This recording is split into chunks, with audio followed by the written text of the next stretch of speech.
সন্ত্রাসে যোগ বাংলা। বন্ধুরা, আপনারা ইতিমধ্যেই শুনে ফেলেছেন বাংলার দীঘা থেকে ধৃত হয়েছে 2 IS জঙ্গি। কিন্তু আপনারা হয়তো জানেন না ঠিক কী ছিল তাদের গতিবিধি, হামলা চালিয়ে তারা কোথায় গিয়েছিল। আজ সেই বিষয় নিয়ে খুব সংক্ষেপে আলোচনা হবে, তো না টেনে ফুল ভিডিওটা দেখতে থাকুন। আর প্রথমেই বলে রাখি, যদি আপনি চ্যানেলে নতুন হয়ে থাকেন তাহলে অবশ্যই চ্যানেলে সাবস্ক্রাইব করে পাশে থাকা বেল আইকনটি অবশ্যই প্রেস করবেন। তো আসা যাক বিস্তারিত খবরে।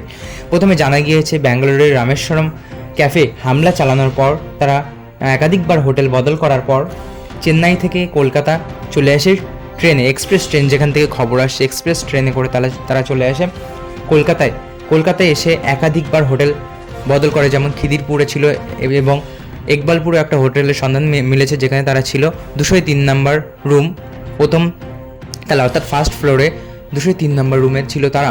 সেখান থেকে একাধিকবারও হোটেল বদলায়, তারপর অন্য কোথাও পালিয়ে যাওয়ার ছক কষে তারা।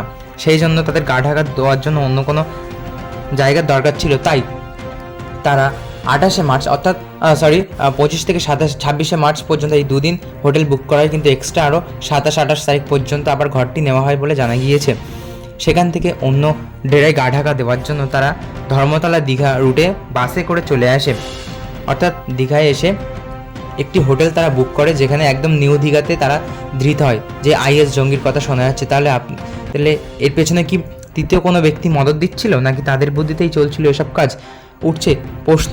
তো বন্ধুরা, এই ছিল আজকের ভিডিও। আশা করি ভালো লেগেছে। ভালো লাগলে অবশ্যই একটি লাইক করবেন এবং আপনার জঙ্গিদের সম্পর্কে কী মতামত তা কমেন্ট বক্সে অবশ্যই জানিয়ে যাবেন। ধন্যবাদ। আর এরকম নিত্য নতুন ভিডিও পেতে আমাদের পাশে থাকবেন।